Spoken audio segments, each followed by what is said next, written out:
Not to mention that the fruits are way stronger. Alright, we're continuing. This is part 2. While the fruits are kind of difficult, especially if you're a lower level player.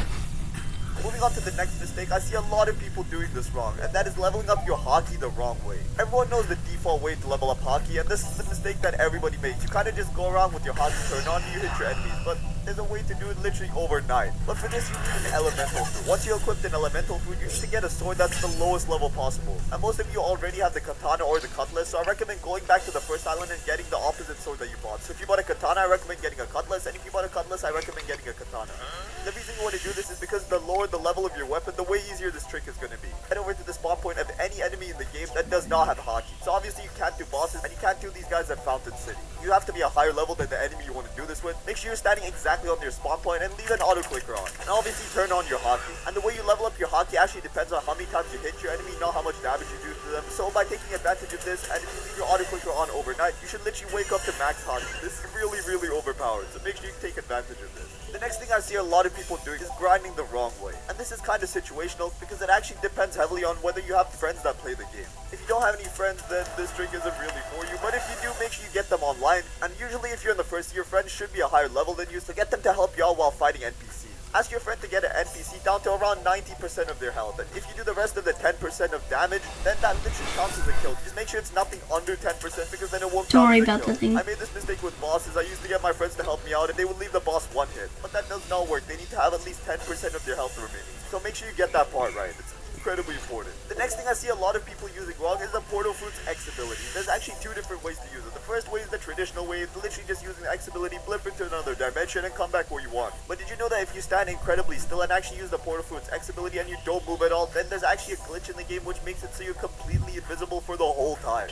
Even after your ability ends, no one will be able to see you. I guess this is a good way to escape a fight, but I'm pretty sure they can still hit you. You're just invisible, so make sure you use it in the correct spot. The next mistake I see a lot of people making is choosing the wrong fighting style in the first year. Everyone knows that there's three main fighting styles: Dark Step, Electric, and Water Kung Fu. The Dark Step fighting style is an incredibly cheap fighting style. It's literally the first fighting style that you can buy. It costs a total of 150,000 belly, and has a total of 4 different abilities with a transformation. And since it's the cheapest, it's not really a good fighting style, so you don't really want to be getting your hands on this. Its abilities are more suited towards PvP than actually grinding, so there's no real point if you're looking to level up. But if you're looking to PvP, then I guess you can get your hands on this. Moving on to the next fighting style, it's the Electric fighting style. This costs a total of 500,000 belly, and this fighting style has 3 different abilities. And just like the Dark Step fighting style, this is also suited more towards PvP. It's not really something you want to be using for leveling up. The final fighting style that's in the first sea is Water Kung Fu, and this is definitely the fighting style that you want to get your hands on. I know it's the most expensive and you're gonna have to do a bit of saving for it, but I definitely recommend getting it just because of how overpowered it is for grinding. This is the only fighting style in the game that does not have a delay between its M1 attacks, and that's something you really want to take advantage of when you're grinding. Which brings me to my next point. Once you get Water Kung Fu, you can actually upgrade it to Sharkman Karate later on, which is the strongest fighting style in the game for grinding. So you literally have no reason to not get this fighting style. Another huge mistake I see people making is for people that have bought permanent fruits with Robux, and I'm actually one of these people, and I was making this mistake for like a whole year while playing this game. When you have a fruit permanently equipped, you actually don't need to go over to the Blox fruit dealer to equip it. You can literally equip it any time, no matter where you are, by accessing the shop directly. So I'm not really sure why I kept going to the Blox fruit dealer, and it made me take way more time to record my videos, because I had to just keep going back and forth every time I wanted to equip the new fruit. Thank God I know this now so I can make videos faster for you guys. The next mistake that people make is not abusing the flash step ability. And the same thing too. I make videos faster in this cave on the ice village. And there's actually 2 ways to abuse flash step. The first way is literally just for movement. I'm pretty sure 99% of players use it for this. The second way actually lets you glitch through things, like glitch out of buildings that have very weird exits. It might be a bit hard to learn with the angles at first, but once you get good at it, you can literally just spam the crap out of it. And if you want to use flash step even better, make sure you equip the human race because it reduces the cooldown. The next mistake I see people making is eating mythical fruits. The rarities for fruits in this game do not matter, trust me on this one, guys.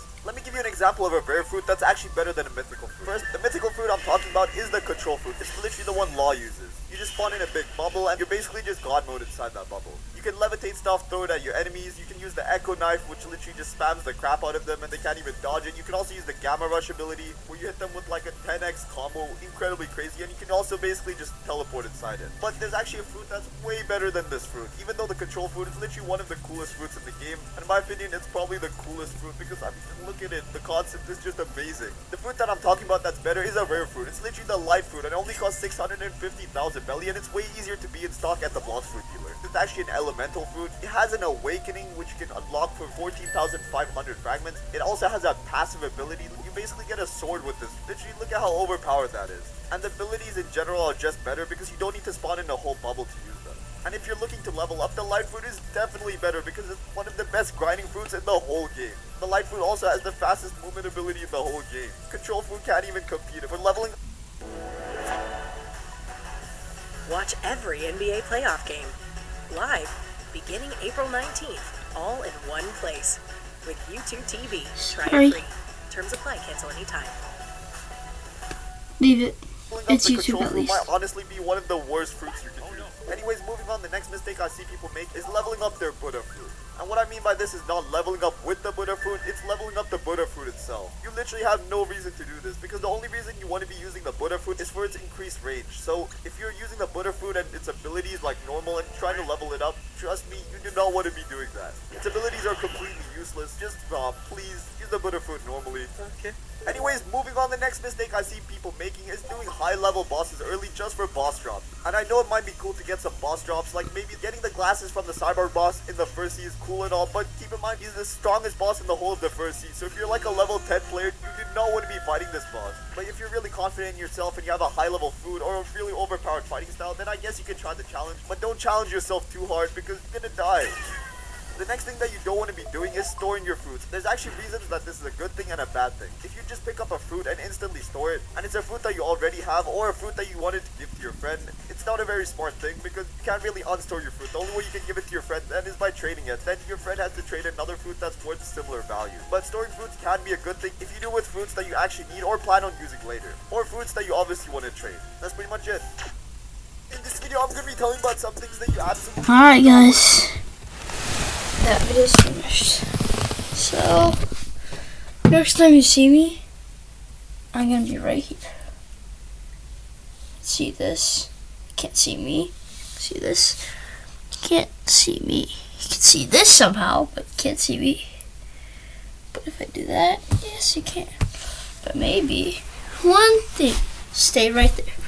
You'll see me now. If I turn on the lights. Well, back to bottle cap, bottle cap, bottle cap. So if you see that 3 times, luck will come to you. See ya, bro. You.